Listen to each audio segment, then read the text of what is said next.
ஒரு நிமிடம் கண்களை மூடி தேவன் நமக்கு செய்த நன்மைகள் நினைத்து நாம் ஜெபித்துக் கொள்வோம். நம்முடைய உள்ளங்களை ஆராய்ந்து இந்த ஆராதனைக்கு நாம் ஆயத்தம் வகிக்கிறோம்.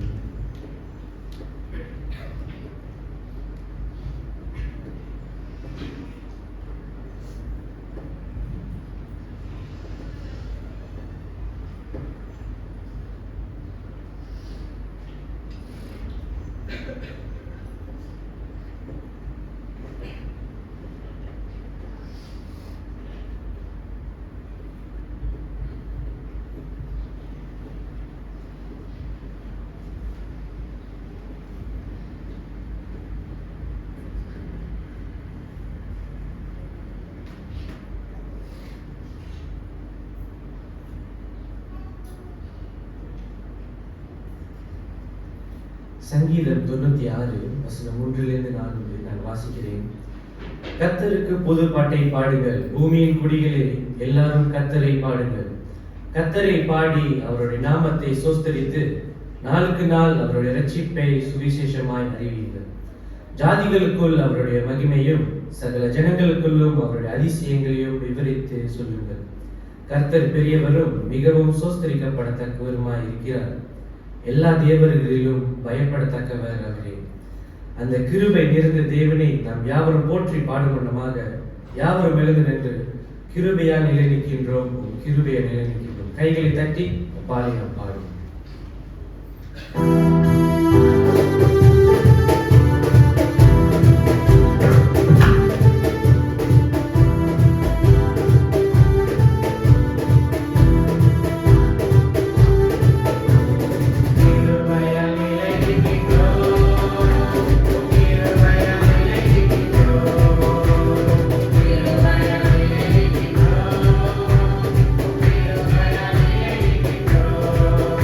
Yes,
உம்முடைய அன்புக்காக, தயவுக்காக, கிருபைக்காக, உம்முடைய இரக்கங்களுக்காக அதிகமாக நாங்கள் நன்றி செலுத்துகிறோம் ஆண்டவரே. அப்பா, அந்த ஒரு நாளை எங்களுக்கு கூட்டி கொடுத்ததுக்காக நன்றி செலுத்துகிறோம். இந்த பரிசுத்த ஓய்வு நாளிலும் ஆண்டவரே, நீர் எங்களை சபையாரை அழைத்து வந்தமைக்காக நன்றி செலுத்துகிறோம் ஆண்டவரே. உம்முடைய வல்லமையும் உம்முடைய கிருபையும் உம்முடைய இரக்கத்தையும் நாங்கள் நினைத்து இந்த காலை வேளையிலே உமக்கு நன்றி செலுத்த எங்களை அழைத்து வந்திருக்கிறீர். அதுக்காக நன்றி செலுத்துகிறோம் ஆண்டவரே. எங்களுடைய மனதை நீர் ஆராய்ந்து அறிந்த தேவனாக இருக்கிறீர் சுவாமி. ஆண்டவரே, எங்களுடைய சிந்தைகளை தூரத்திலிருந்தே அறிகிறீர் சுவாமி. நாங்கள் எப்படியாக இந்த ஆலயத்துக்குள்ள வந்தோம் என்பதையும் நீர் அறிவீர் சுவாமி. காலையிலே எங்களுடைய குற்றங்களை, பலவீனங்களை ஆண்டவரே நீர் தயவாய் எங்களுக்கு மன்னித்து எங்களுடைய ஜெபம் கேட்க நாங்கள் கெஞ்சுகிறோம் ஆண்டவரே. இந்த நேரத்திலும் கூட தகப்பனே, உம்மை ஆராதிக்க வந்திருக்கிறோம். முழு உள்ளத்தோடும் முழு பலத்தோடும் நாங்கள் உம்மை ஆராதிக்க எங்களுக்கு உதவி செய்வோம் சுவாமி. ஆண்டவரே, பாட்டு நடத்துகிற சுராட்சிக்காக செபிக்கிறோம். மகனை உம்முடைய ஆவியினால் நிரப்பி மகன் ஆராதனையை நல்ல மாதிரி வழி நடத்த நீர் உதவி செய்யும்படியாக நாங்கள் செபிக்கிறோம். இசைக்கருவி வாசிக்கிற பிள்ளைகள் மேலும் உம்முடைய அனுக்கிரகம் அதிகமாய் இருக்க நாங்கள் செபிக்கிறோம் ஆண்டவரே. ஆண்டவரே, அவர்கள் ஊழியத்தில் உட்கார்ந்து இருக்கும் போதும் உம்மை மகிமைப்படுத்த ஆண்டவரே நீர் உதவி செய்யும்படியாக நாங்கள் ஜெபிக்கிறோம் ஆண்டவரே. வேத வாசிப்புக்காக ஜெபிக்கிறோம், காணிக்கைக்காக ஜெபிக்கிறோம் ஆண்டவரே. போதகர் ஜெபத்துக்காக நாங்கள் ஜெபிக்கிறோம். எல்லாம் உடைய நாம மகிமைக்கென்று நடக்க நாங்கள் கெஞ்சுகிறோம் ஆண்டவரே. இந்த காலை வேளையில கூட ஆண்டவரே, எங்கள் ஆத்மீகத்துக்கு மன்னாவை கொண்டு வந்திருக்கிற நீங்கள் ஜோன் கண்ணாவுக்காக நாங்கள் ஜெபிக்கிறோம் ஆண்டவரே. அவருடைய வாயில் உடைய வார்த்தையை வைக்க ஆண்டவரே நாங்கள் கெஞ்சுகிறோம் அப்பா. இன்றைக்கு என்ன நீர் எங்களோடு கூட பேச போகிறீர் என்பதை நாங்கள் காது திறந்து கேட்க, மனசை திறக்க ஆண்டவரே, உடைய சத்திய வார்த்தையை நாங்கள் முழு இருதயத்தோடு ஏற்றுக்கொண்டு அதற்கு நாங்கள் கீழ்ப்படிய எங்களுக்கு உதவி செய்யும்படியாக நாங்கள் ஜெபிக்கிறோம் ஆண்டவரே. இந்த காலை வேளையில அப்பா, உம்முடைய திருமுகம் தேடி வந்திருக்கிற ஒவ்வொரு பிள்ளைகள் உள்ளத்தையும் நீர் ஆராய்ந்து அறிந்த தேவனாக இருக்கிறேன். துக்கத்தோடும் துயரத்தோடும் கவலையோடும் பலவீனத்தோடும் வந்திருக்கிற உம்முடைய பிள்ளைகளை ஆண்டவரே உம்முடைய ஆவியினால் நிரப்பி உம்முடைய வசனத்தின் மூலமாக நீர் அவர்களோடு கூட இடைப்பட நாங்கள் செபிக்கிறோம் ஆண்டவரே. அப்பா, இந்த சபையில ஊழியம் செய்கிற ஒவ்வொருத்தரையும் உடைய ஆவியினால் நிரப்பி உடைய நாம மகிமைக்கென்று செய்ய ஒவ்வொருத்தரையும் நீர் ஆவியினால் நிரப்பி வழிநடத்த நாங்கள் செபிக்கிறோம் ஆண்டவரே. இந்த ஆராதனை ஆரம்பத்திலிருந்து முடிவு வரைக்கும் நீரே பொறுப்பெடுத்துக் கொள்ளும்படியாய் நாங்கள் செபிக்கிறோம் அப்பா. உம்முடைய பிரசன்னம் அவங்க நிறைந்து இருக்கிறது ஆண்டவரே. நாங்கள் எங்களுடைய தலைகளை வணங்கி ஆண்டவரே தலை மட்டுமாய் தாழ்த்தி உம்மை நாங்கள் ஆராதிக்க எங்களுக்கு நீர் போதுமான கிருபையை தந்து வழிநடத்தும்படி இயேசு நாமத்திலே ஜெபம் கேட்கிறோம் எங்கள் ஜீவன் உள்ள நல்ல பிதாவே. அமருங்கள். நாம் தொடர்ந்து தேவனை போற்றி பாடுவோம். உம்பாதம் பணிந்தேன் நின்னாலும் துதியே, உண்மையென்று யாரை பாடுவேன் இசையா, உந்த நன்பு உள்ளம் போகிறது. பாலைவன் பாடுவோம்.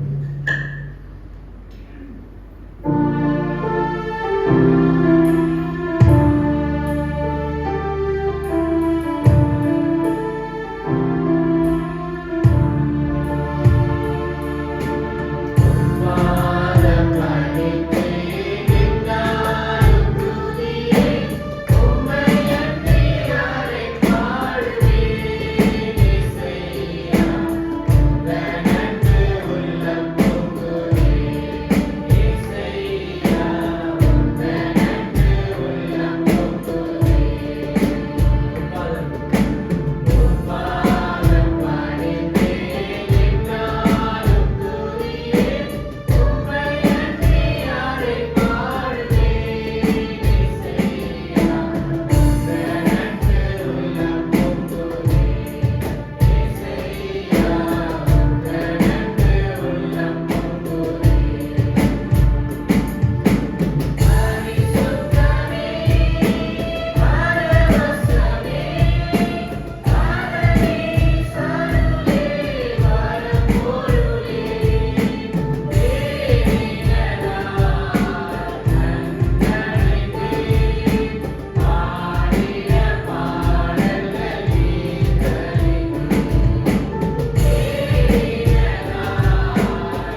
மாறி மாறி வாசிப்புக்கு எடுத்துக்கொள்ளப்பட்ட வேத பகுதி நீதிமொழிகள் 26ஆம் அதிகாரம் வசனம் 1 துவங்கி 28 வரை. நாம் யாவரும் வேறு நின்று சேர்ந்து வாசிப்போம்.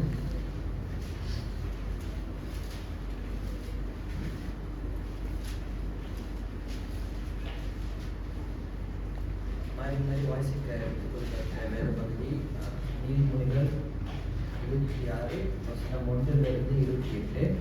முதலாவது வசனம் நான் வாசிக்கிறேன், பிறகு எல்லாரும் சேர்ந்து வாசிங்க. Like snow in summer or rain in harvest, so honor is not fitting for a fool.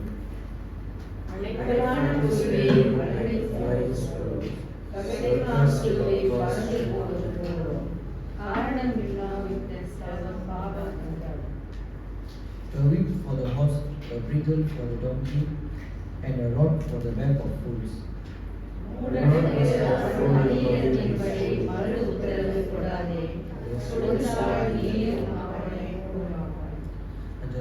Answer a fool according to his folly, lest he be wise in his own eyes.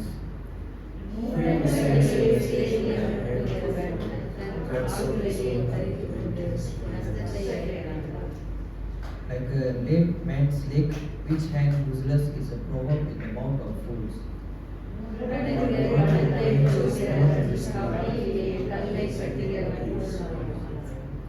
Like a taunt that goes up into the hand of a drunkard is a proverb in the mouth of fools. The great God informed them gives the fool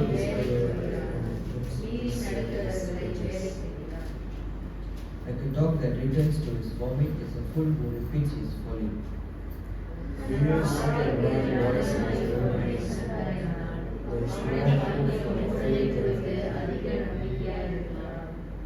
The sluggard says, there is lion in the road, there is lion in the streets. The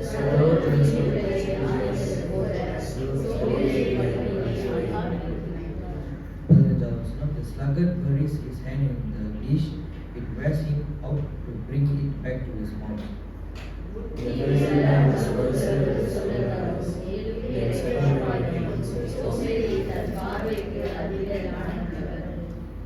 Whoever hears in a quarrel not his own is like one who takes a passing dog by the ears.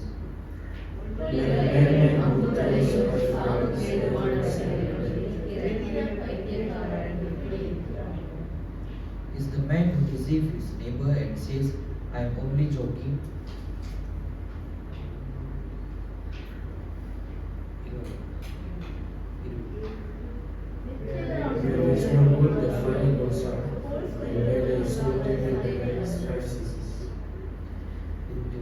As charcoal to hot embers and wood to fire, so is a quarrelsome man for kindling strife.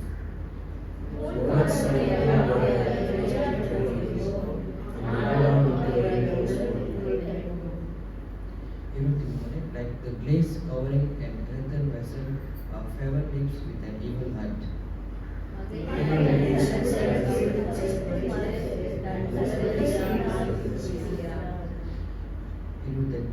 When he speaks graciously, believe him not, for there are 7 abominations in his heart.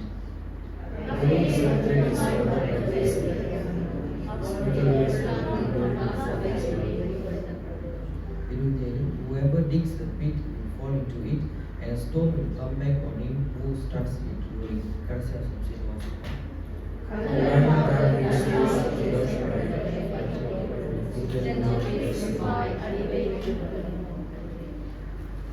தேவன் தான் இந்த வசனங்களை ஆசீர்வதிப்பாராக. அமருங்கள். இயேசு கிறிஸ்துவின் இனிய நாமத்திலே உங்கள் யாவரையும் உறுதியாம் காலை ஆராதனைக்கு வரவேற்கிறோம். தேவன் நம்மை இன்னொரு வாரத்தில் ஆராதனைக்கு கூட்டியிருந்திருக்கிறார். அதற்கு நம் ஆண்டவருக்கு நன்றி செலுத்துவோம். நம் தேவனுக்கு காணிக்கை தசமமாக செலுத்துவதற்கு முன்பதாக ஒரு பாலை நாம் பாடுவோம். மகிழ்வோம் மகிழ்வோம் தின மகள் மகிழ்வோம். யாவரும் எழுத நின்று இந்த பாலை நாம் பாடுவோம். Thank you.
சோஸ்திர பாடலை பாடுவோம். பூலோகத்தாரே யாவரும் கர்த்தாவே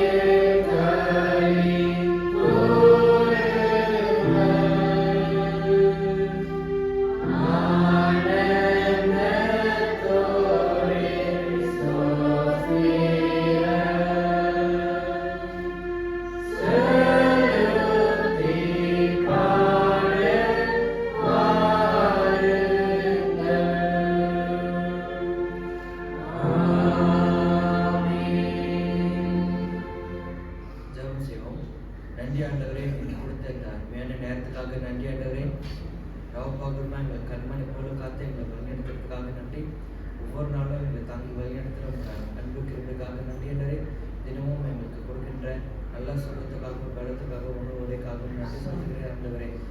சப்பா இன்னொரு நாளை கொடுத்து எங்களை ஒவ்வொருத்தரும் ஆண்டவரே இடத்துல பொது செய்து விட்டோம். அன்பு கிருபைக்காக நன்றி. தொடர்ந்து நாங்கள் சேர்த்த குற்ற குறைகள் மன்னியும் சப்பா. தொடர்ந்து ஆண்டவரே உங்களுக்கு கொடுத்த ஆசீர்வதிச்ச ஆண்டவரே இந்த பணத்துக்காக நன்றி ஆண்டவரே. ஆண்டவரே இந்த காணிக்கையும் ஆண்டவரே இந்த காணிக்கை பணத்தை ஆண்டவரே உங்களோட சித்தத்தை போல பயன்படுத்துறதுக்கு சர்ச் தலைவர்களை வந்து ஆசீர்வதிங்க சப்பா. தொடர்ந்து சர்ச் தேவைன்னு சொன்னீங்க. தொடர்ந்து வழி நடத்துகிற ஆண்டவரே இயேசுவின் நாமத்தில் ஜெபிக்கிறேன். ஜீவனுள்ள நல்ல பிதாவே. ஆமென். நாம் போதக ஜெபத்தில் கடந்து செல்வதற்கு முன்பதாக ஜெப சிந்தையோடு நீரின்றி வாழ்வீர் இறைவாகவும் நினைவின்றி மகிழ்வது தெய்வம். இறுதி சரம் வரும்போது யாவரும் நேர்முறை கேட்கிறேன்.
ஜெபித்துக் கொள்வோம்.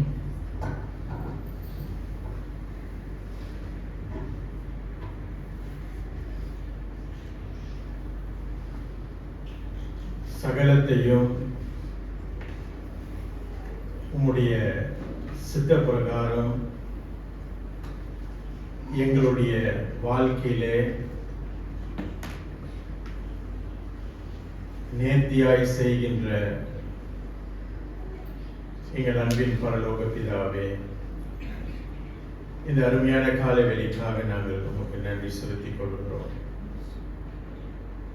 நீர் நல்லவரும் வல்லவரும் இரக்கம் நிறைந்தவரும், எங்களுடைய வாழ்க்கையில ஆண்டவரே ஒவ்வொரு நாளும் எங்களுக்கு வேண்டிய கிருபையையும் தயவையும் நீர் கொடுத்து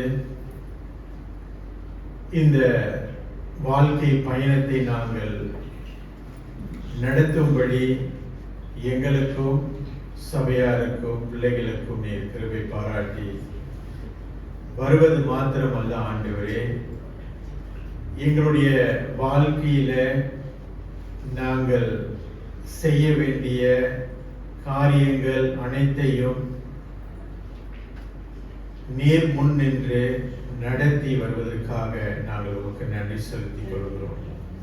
அப்படியாக இந்த வாரத்தை நாங்கள் கடந்து வரும் பொழுது உம்முடைய கிருபையை நாங்கள் உணர்ந்தவர்களாக, உம்முடைய அன்பை நாங்கள் ருசித்தவர்களாக ஆண்டவரே, அப்படியாக எங்களுடைய வாழ்க்கையில ஒவ்வொரு நாளும் நாங்கள் ஜீவனம் பண்ணும் பொழுது அன்றாட தேவைகளை கர்த்தர் எங்களுக்கு பூர்த்தி செய்து, எங்களுடைய விண்ணப்பங்களை கர்த்தர் கேட்டு, எங்களுடைய காரியங்களை கர்த்தர் வாய்க்க பண்ணி, அப்படியாக எங்களுக்கு பாவ மன்னிப்பை நீர் வழங்கி, நீர் பலவீனப்பட்ட நேரங்கள் எல்லாம் ஆண்டவரே எங்களுக்கு நீர் பலத்தை கொடுத்து, சுகவீனத்தின் நேரம் எல்லாம் எங்களுக்கு நீர் சுகத்தை கொடுத்து இப்படியாக எங்களை நடத்தி வந்திருக்கிறீர். அதற்காக நாங்கள் உமக்கு நன்றி செலுத்திக் கொள்கிறோம்.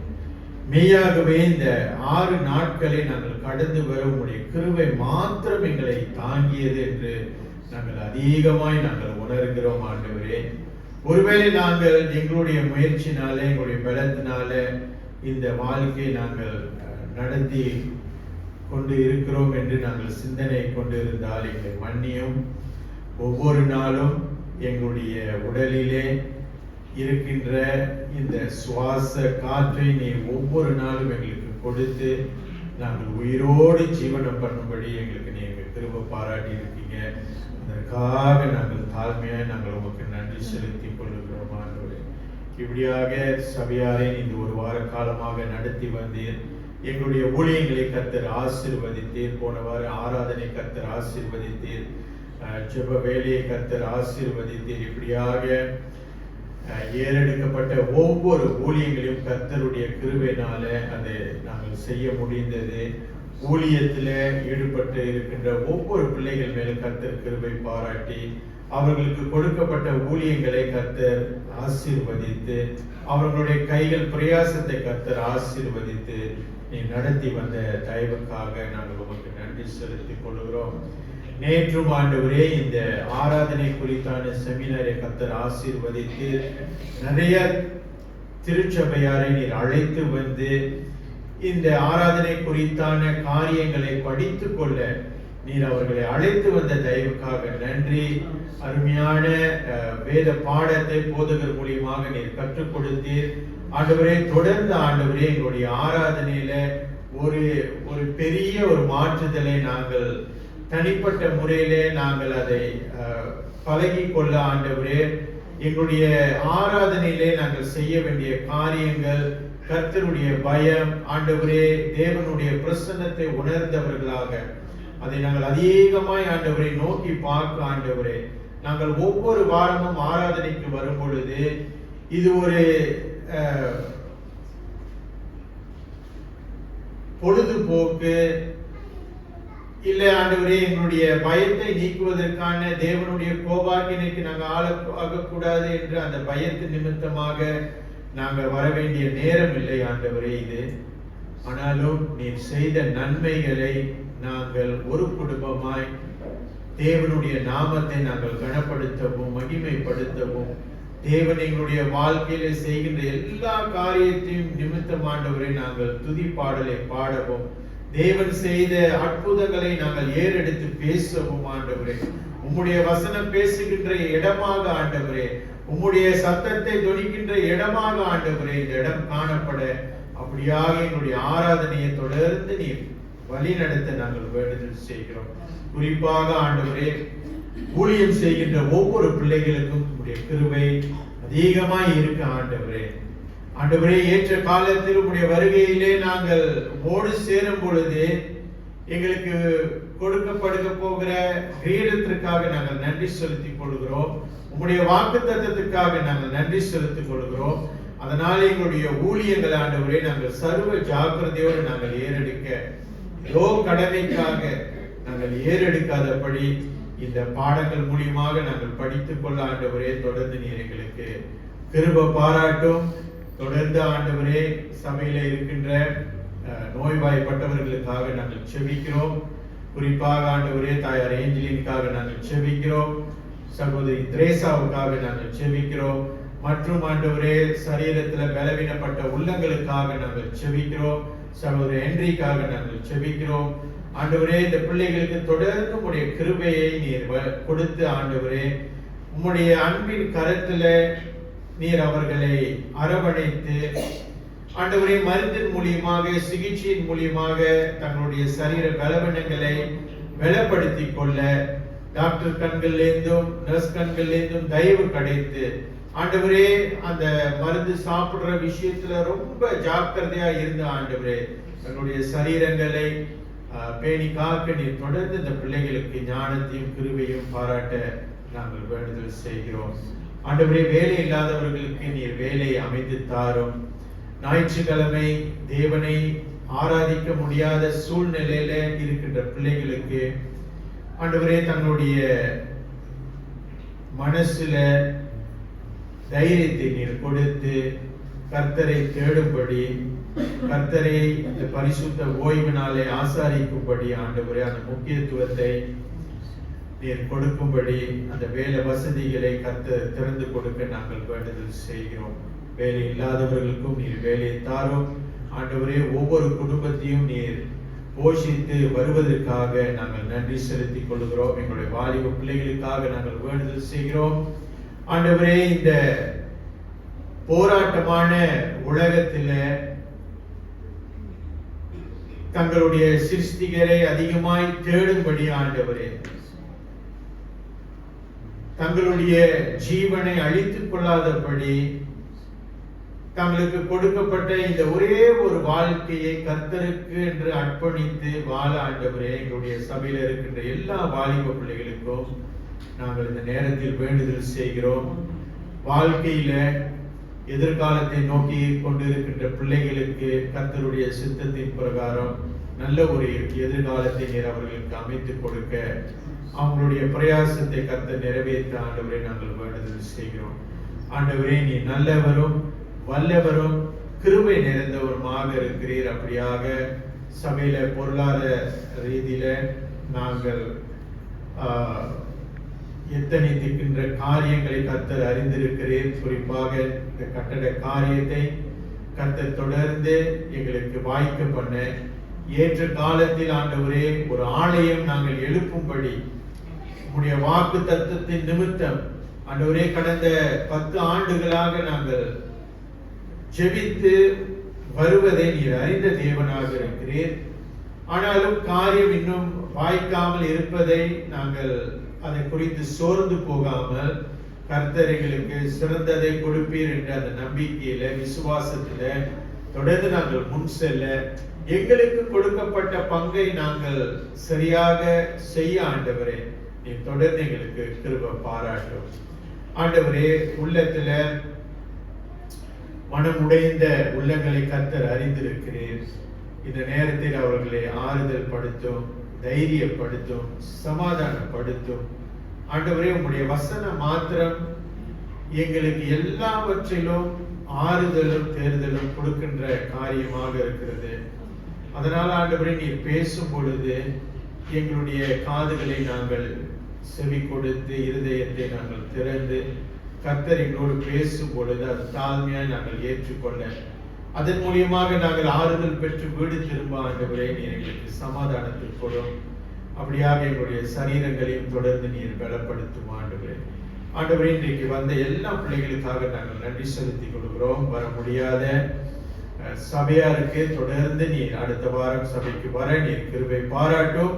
என்னுடைய போதகருடைய ஊழியத்தை தொடர்ந்து நீர் ஆசீர்வதிக்க நாங்கள் வேண்டுதல் செய்கிறோம். அவருடைய குடும்பத்தையும் நீர் தொடர்ந்து நடத்த நாங்கள் வேண்டுதல் செய்கிறோம். ஆண்டவரே, எங்களுடைய கிறிஸ்துமஸ் ஆராதனைக்காக நாங்கள் செபிக்கிறோம். கிறிஸ்துமஸ் கேரல் ஊழியத்துக்காக நாங்கள் செபிக்கிறோம். கர்த்தர் தொடர்ந்து இந்த ஆராதனைகளை, இந்த கூட்டங்களை, இந்த ஏற்பாடுகளை கர்த்தர் ஆசீர்வதிக்க, பங்கு கொள்ளுகின்ற ஒவ்வொரு சபையாருக்கும் தொடர்ந்து தேவன் கிருபை பாராட்ட, இந்த சுவிசேஷத்தை நாங்கள் பறைசாட்ட ஆண்டவரே, இந்த கிறிஸ்துமஸ் சூழ்நிலைகளை நாங்கள் பயன்படுத்தி அந்த நற்செய்தியை நாங்கள் மற்றவர்களுக்கு கொண்டு சேர்க்க ஆண்டவரே, தொடர்ந்து நீர் எங்களுக்கு வழிகளை திறந்து கொடுக்க நாங்கள் வேண்டுதல் செய்கிறோம். இப்படியாக தொடர்ந்து சபையை நீர் ஆசீர்வதித்து, குறிப்பாக இந்த கமிட்டிமார்களை நீர் ஆசீர்வதித்து ஆண்டவரே, இணைந்து நாங்கள் செயல்படும்படி கர்த்தர் அந்த சமாதானத்தை கொடுத்திருக்கிறீங்க, அந்த தாழ்மையை நீர் கொடுத்திருக்கிறீங்க. அதற்காக நாங்கள் நன்றி செலுத்திக் கொள்கிறோம். போதகரோடு இணைந்து சபையார் எல்லாரும் சேர்ந்து நாங்கள் எல்லாவற்றிலும் ஆண்டவரே சேர்ந்து மனரம்யத்தோடு ஒற்றுமையோடு நாங்கள் செயல்படுவதற்காக நீர் பாராட்டின கிருபைக்காக நாங்கள் நன்றி செலுத்திக் கொள்கிறோம். மீண்டுமாக ஆண்டவரே, இன்றைக்கு உங்களுடைய வார்த்தைக்காக நாங்கள் வந்திருக்கிறோம். நீர் எங்களோடு பேசும், அடியை மறைத்து உங்களுடைய வார்த்தையை வெளிப்படுத்தும் ஆண்டவரே. துதிகன மகிமை யாவும் உமக்கே செலுத்தி அருமை ரட்சகரான இயேசு கிறிஸ்துவின் இனிய நாமத்தில் ஜெபத்தை ஏறெடுக்கிறேன் நல்ல பிதாவே, ஆமென். சபையார் அமர்வு.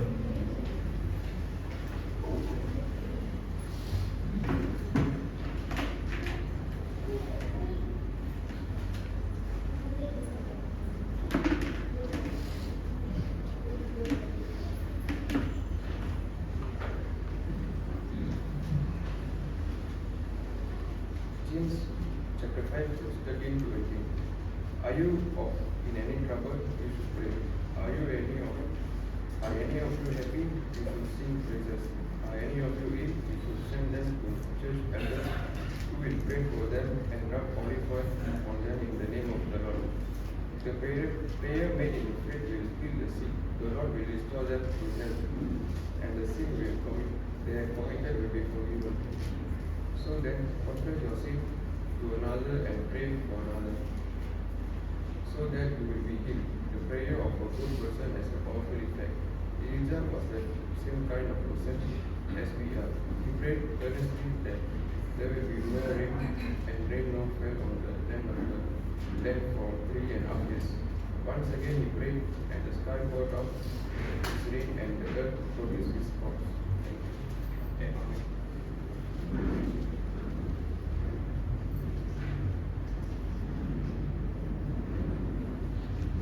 யாக்கோபின் புஸ்தகத்தை நாம் தொடர்ந்து ஆராய்ந்து வருகிறோம். இன்றைக்கு 5ஆம் அதிகாரத்தை நாம் கவர் பண்ணி இந்த ஜேம்ஸ் புஸ்தகத்தை நம்ம முடிக்க இருக்கிறோம். இந்த வருஷத்தோட என்னோட ஜேம்ஸ் சீரீஸ் ஒரு முடிவுக்கு வருது. இந்த யாக்கோபின் புஸ்தகத்தை நம்ம பார்த்தோம்னா ஒரு பிராக்டிக்கலான புஸ்தகம். ஒரு கிறிஸ்தவனுடைய வாழ்க்கையில வரக்கூடிய காரியங்கள், இருக்கக்கூடிய காரியங்கள், செய்ய வேண்டிய காரியங்களை நம்ம பார்க்கிறோம். ஒரு கிறிஸ்துவன் எப்படி வாழணும்னு நீங்க நினைச்சீங்கன்னா இந்த யாக்கோபு புஸ்தகத்தை நீங்க வாசிச்சாலே போதும். அதுல இருக்கக்கூடிய காரியங்கள், குறிப்பாக முதல் அதிகாரத்துல இருந்து 4ஆம் அதிகாரம் வரை நம்ம பார்த்துட்டோம். உங்களை எத்தனை பேர் என்னுடைய பிரசங்கத்தை நீங்க எழுதி வச்சீங்கன்னு தெரியல, எத்தனை பேருக்கு நீங்க மெமரைஸ் பண்ணீங்கன்னு தெரியல. இருந்தாலும் இன்னைக்கு அந்த 4 அதிகாரத்தை நான் கொஞ்சம் ரிவைஸ் பண்ணிட்டு இன்னைக்கு இந்த 5வது அதிகாரத்துக்கு நான் போக விரும்புறேன். ஏன்னா நான் முடிக்கும் போதே ஆரம்பத்தில் என்ன படிச்சோம் அப்படின்னு உங்களுக்கு பிளாங்க் இருக்கக்கூடாது.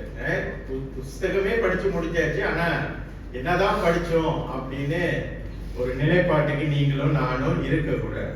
முதல் அதிகாரத்துல நம்ம வந்து என்ன பார்த்தோம்னா, நான் சமரியா சொல்றேன், நீங்க நோட்ஸ் எழுதி வச்சவங்க நீங்க எடுத்து திருப்பி பார்க்கலாம். முதல் அதிகாரத்துல நம்ம வந்து யாக்கோபு புஸ்தகத்துல இருந்து நம்ம வந்து என்ன படிச்சுக்கிட்டோம்னா, கேட்பதும் பெற்றுக்கொள்வதும். ஓகே, இன்னைக்கு வசனத்தை வந்து நம்ம வந்து கேட்கிறோம், பிரசங்கத்தை கேட்கிறோம், கர்த்தருடைய வார்த்தை நம்ம வந்து கேட்கிறோம், ஒவ்வொரு வாரமும் கேட்கிறோம். சில சமயத்துல டெய்லி நம்ம வந்து யூடியூப் தட்டி நம்ம வந்து பிரசங்கங்களை கேட்கிறோம். ஓகே, அது வந்து தவறு இல்லை, கேட்பது நல்லது. கர்த்தருடைய வார்த்தையை ஒவ்வொரு நாளும் நம்ம வந்து கேட்பது மிக மிக அவசியமாக. தேவனுடைய சத்தத்தை தினமும் நம்ம வந்து கேட்பது மிக மிக அவசியம். கேள்வி என்னன்னா, அதை நீங்களும் நானும் பெற்றுக்கொள்ளுகிறோமா? ஓகே, அதுதான் ரொம்ப ரொம்ப முக்கியமான காரியம். இந்த முதல் அதிகாரத்துல கேட்டுட்டு நம்ம அப்படியே விடுறது இல்லை.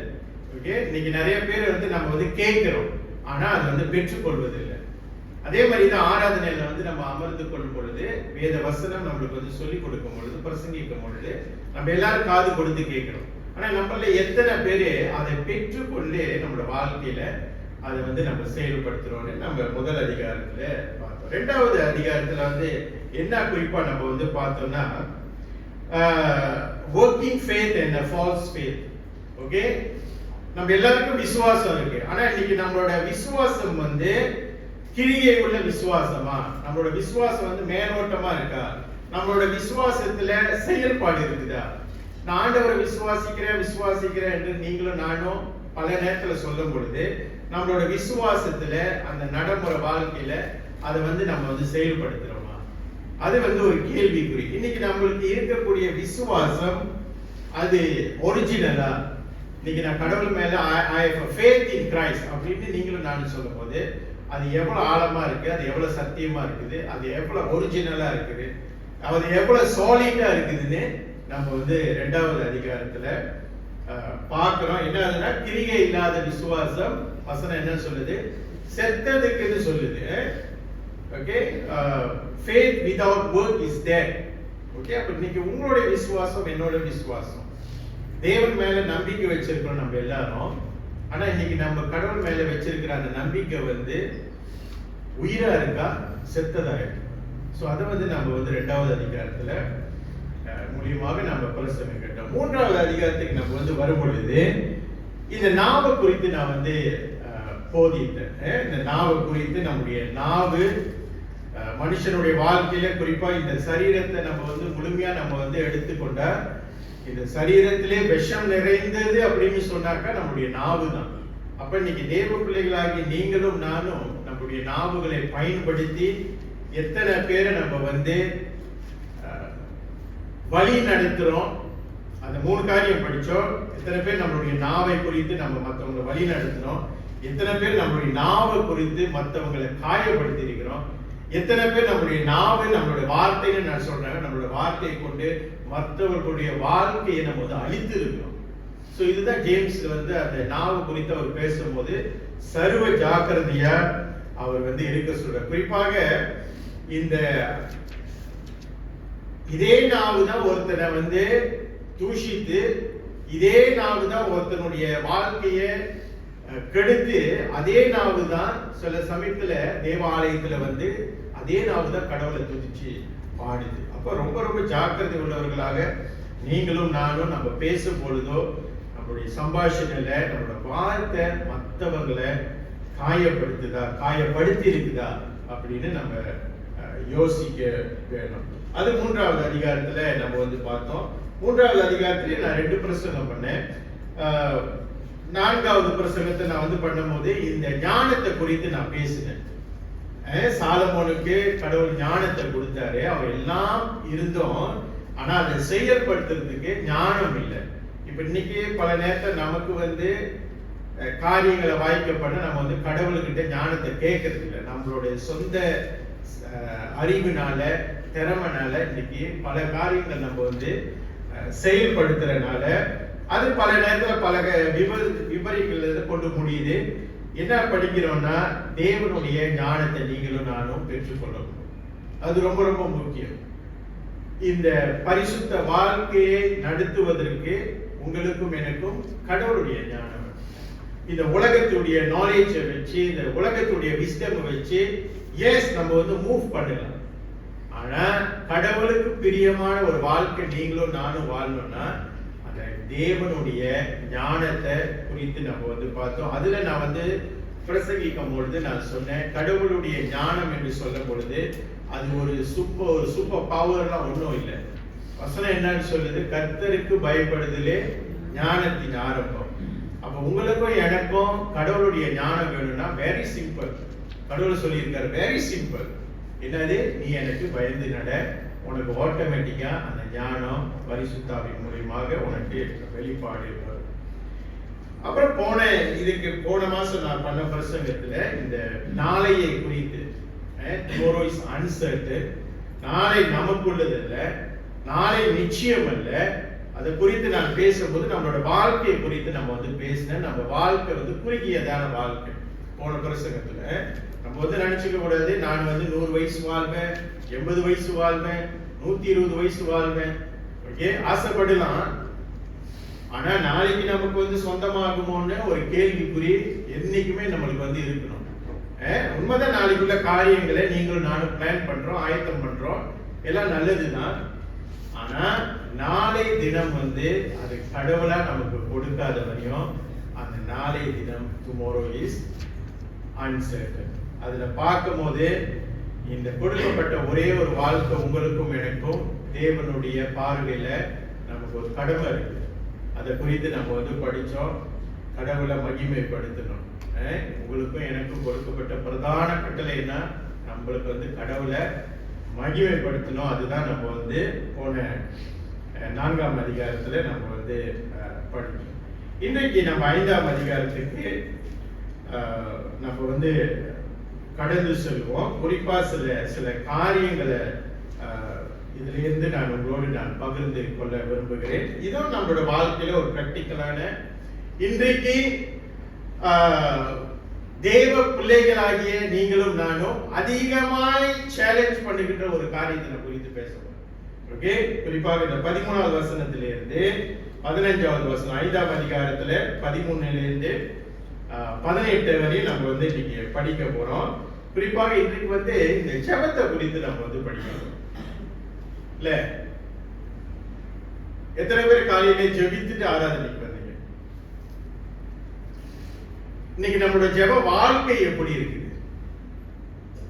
உங்களுக்கும் எனக்கும் இந்த ஜெபத்தை குறித்து என்ன நம்ம வந்து புரிஞ்சிருக்கணும்? ஜெபம்னா என்ன? இன்னைக்கு வந்து ஜெபம் வந்து கடவுள்கிட்ட நம்ம வந்து ஜெபிக்கும் பொழுது அது வந்து ஒரு வேற கண்ணோட்டத்துல பார்த்து நீங்க வந்து நம்ம செய்யறோம். we are informing God. கடவுளுக்கு நம்ம தெரியப்படுத்துறோம் நம்மளோட காரியங்களை. ஆண்டவரே, நான் இதை செய்ய போறேன், அதை செய்ய போறேன், நான் உங்களுக்கு தெரியப்படுத்துறேன் அப்படின்னு தான் இன்னைக்கு நம்மளுடைய ஜெப வாழ்க்கை வந்து போகுது. ஆண்டவரே, நான் வேலைக்கு போறேன், நல்ல பயணங்களை கொடுங்க, என்னமோ நம்ம வந்து அவரை கமாண்ட் பண்றோம். we command God. நான் பாதுகாப்பா போகணும், அதனால உங்களோட டியூட்டி என்ன? உங்களோட டியூட்டி என்ன? என்னை பாதுகாக்கணும். we are commanding God. கடவுள்கிட்ட நம்ம ஜெபம் வந்து கடவுள்கிட்ட நம்மளோட விண்ணப்பத்தை சொல்றதுதான். ஆனா இன்னைக்கு நம்மளோட ஜெப வாழ்க்கை வந்து நம்ம கொஞ்சம் யோசிச்சு பார்த்தோம்னா எப்படி இருக்குது அந்த ஜெப வாழ்க்கை? நம்ம வந்து கடவுள்கிட்ட தெரியப்படுத்துறோமா? கடவுள்கிட்ட we are commanding God. Okay, என்னுடைய கடமை நான் செய்யறதுக்கு நான் வந்து உங்ககிட்ட சொல்றேன், உங்களோட கடமையை நீங்க வந்து செய்யுங்க. ஒரு பெரிய ஒரு கட்டளை மாதிரி இன்னைக்கு நம்மளுடைய ஜெபம் வந்து கடவுள்கிட்ட நம்ம வந்து வேண்டுதல். அதுதான் ஜெபமா? ஜெபம்னா என்ன? அது ஜெபம் வந்து முதலாவது நிறைய விதத்துல நம்ம வந்து அதை குறித்து நம்ம விளக்கப்படுத்தலாம். ஜெபம் வந்து இன்றைக்கு கிறிஸ்துவருடைய பார்வையில, தேவ பிள்ளைகளுடைய பார்வையில நீங்க வந்து நம்ம என்ன அண்டர்ஸ்டாண்ட் பண்ணிக்கிறோம்? ஜெபம் வந்து நம்மளும் கடவுளும் பேசுறது. we are talking to someone. Okay, not commanding. Commanding, command and talk is different. பேசுறதும் கட்டளை இடுவதும் வித்தியாசம் இருக்குது.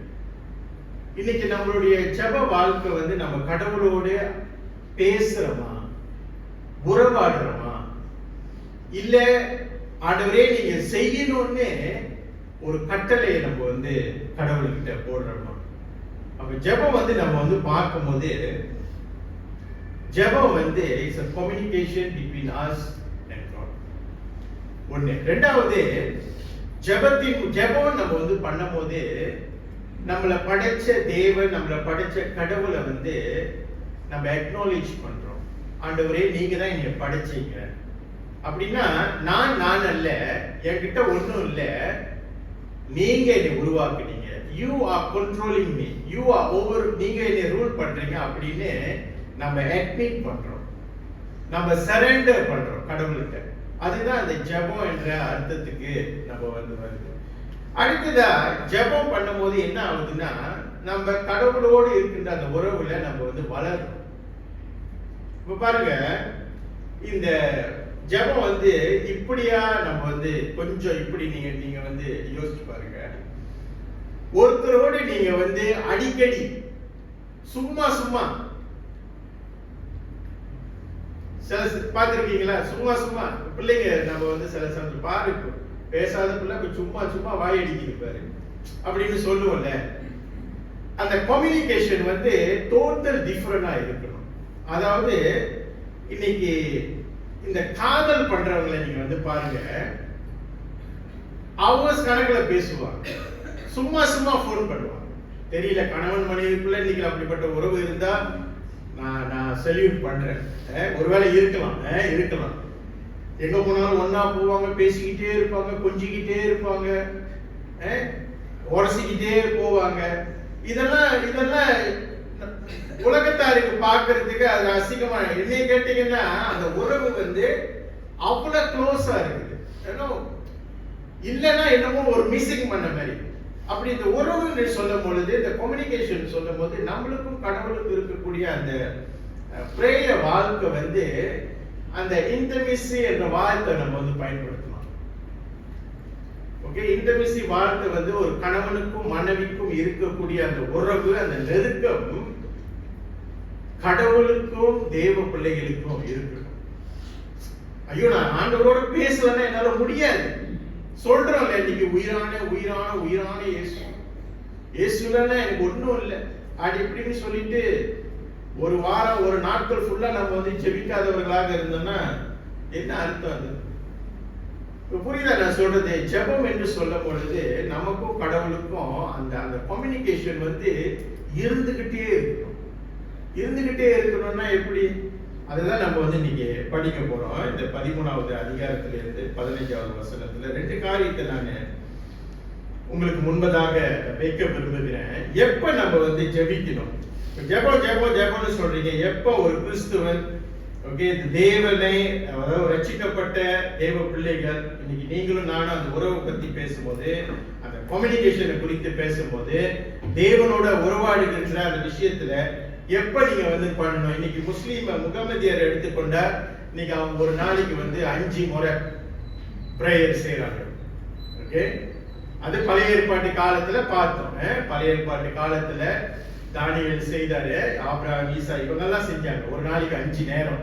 ஓகே, இன்னைக்கு முகமதியர் செய்யறாங்களா இல்லையா? மஸ்ஜிதுக்கு போயிடுறாங்க கரெக்டா. எல்லாம் போய் என்ன பண்றாங்க நம்மளுக்கு தெரியாது, ஆனா கரெக்டா போயிடுறாங்க. இன்னைக்கு புத்திஸை எடுத்துக்கிட்டா ஒரு நாளைக்கு 3 தடவை அவங்க வந்து ப்ரே பண்றாங்க. ஓகே, என்ன மணி நேரம்லாம் என்கிட்ட கேட்காதீங்க. ஓகே, இது நான் படிச்சதை நான் சொல்றேன். 3 நேரம் அவங்க வந்து ஜெபிக்கிறாங்க. ஆனா கடவுளோட பிள்ளைகளுக்கு, உங்களுக்கு எனக்கு எத்தனை நேரம் ஜெபிக்கணும்? வேதத்துல போட்டிருக்குதா? எப்பெல்லாம் ஜெபிக்கணும் நீங்க எது நினைக்கிறீங்க? காலையில எந்திரிச்ச உடனே ஆண்டவரே வேலைக்கு போறேன், நல்லா பாதுகாப்பு கொடுங்க. அப்புறம் அது முடிஞ்சு மிஞ்சி போனா லஞ்சுக்கு ஒரு பிரேயர் எடுப்போம், சாப்பாடு ஆசீர்வதிங்க, சாப்பாடு உரப்பா இருக்கக்கூடாது. அப்புறம் வீட்டுக்கு வந்தோன்னா ஒரு டின்னருக்கு ப்ரே பண்ணுவோம். இடைப்பட்ட காலத்துல எங்கேயாவது நம்ம வந்து போறதுன்னா அது ஒரு பிரேயர் பண்ணுவோம். அப்ப என்ன வந்து பாக்குறேன்னா, நீங்களும் நானும் முழுமையா கடவுளை சார்ந்து வாழும் பொழுது நம்மளுடைய ஜெப வாழ்க்கை எப்படி இருக்கணும்னா, வாசிங்க 13வது வசனம். தமிழ்ல கொஞ்சம் சத்தமா வாசிங்க. 5வது அதிகாரம் 13வது வசனம். உங்களில் ஒருவன் துன்பப்பட்டால் ஜெபம் பண்ண கடவன். ஒருவன் மகிழ்ச்சியாய் இருந்தால் சங்கீதம் பாட கடவன். 16 வசனம் 14. உங்களில் ஒருவன் வியாதிப்பட்டால் அவன் சபையின் மூப்பர்களை வரவழைப்பானாக. அவர்கள் கர்த்தருடைய நாமத்தினாலே அவனுக்கு எண்ணெய் பூசி அவனுக்காக ஜெபம் பண்ண கடவர்கள். இந்த 13வது அதிகாரத்துல நம்ம வந்து என்ன பார்க்கிறோம்னா, நீங்களும் நானே எப்ப ஜெபிக்கணும்? வாசிங்க மறுபடியும் அதை. உங்களில் ஒருவன் துன்பப்பட்டால், துன்பப்படும் பொழுது, துன்பம்னா அது ஒரு வார்த்தை வந்து நீங்க அப்படியே வச்சிருக்க. துன்பம், எனக்கு வாழ்க்கை துன்பமே வராது அப்படின்னு இல்லை. துன்பம் என்று சொல்லும் பொழுது சோர்வுகள், கஷ்டங்கள், நெருக்கடி, வியாதி, பலவீனம் ஆகும்போது, அதாவது நம்ம வாழ்க்கையில இருக்கக்கூடிய எல்லா விதமான பலவீனங்கள் நடக்கும் போதெல்லாம் என்ன சொல்லுது வசனம்? ஜெபம் பண்ணு. அப்புறம் என்ன சொல்லுது? அதுக்கு மாத்திரம் தான் ஜெபம் பண்ணணுமா? அப்புறம் என்ன சொல்லுது வசனம்? ஒருவன் மகிழ்ச்சியா இருக்கும் போது நீ ப்ரே பண்ணுன்றார் ஆண்டவர். இன்னைக்கு நம்மளோட ஜெப வாழ்க்கை பல நேரத்துல நம்ம நல்லா இருக்கும் போது, நம்ம மகிழ்ச்சியா இருக்கும் போது, நம்மளுக்கு வேண்டிய காரியம் எல்லாம் நடக்கும் போது, இந்த ஜெப வாழ்க்கை வந்து நம்ம வந்து பார்த்தோம்னா